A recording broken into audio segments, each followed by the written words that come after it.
Global markets are feeling the effects of China's devaluation of its currency, the renminbi.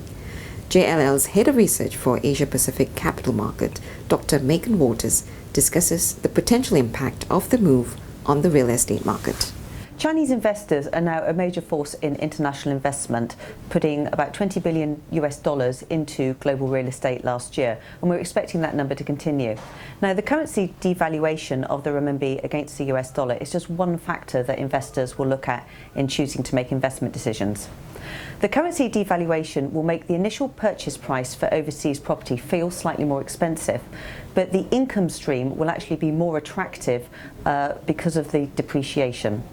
To give you an example, in local currency terms, for example in New York, you would see a 16% local return.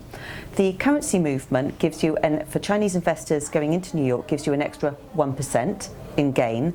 With the devaluation, Chinese investors into New York will see an additional 3% gain, taking their total return from 16% to about 19%. So in that sense, on the income stream, it's actually beneficial for overseas Chinese investors. We expect Chinese overseas investment to continue. Chinese investors started their overseas expansion in the major gateway cities such as London.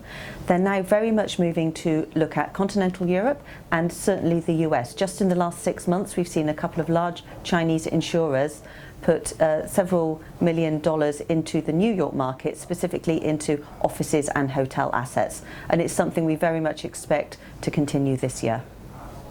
Global real estate markets are actually in very good shape at the moment. We've got a large amount of capital chasing a relatively limited number of assets.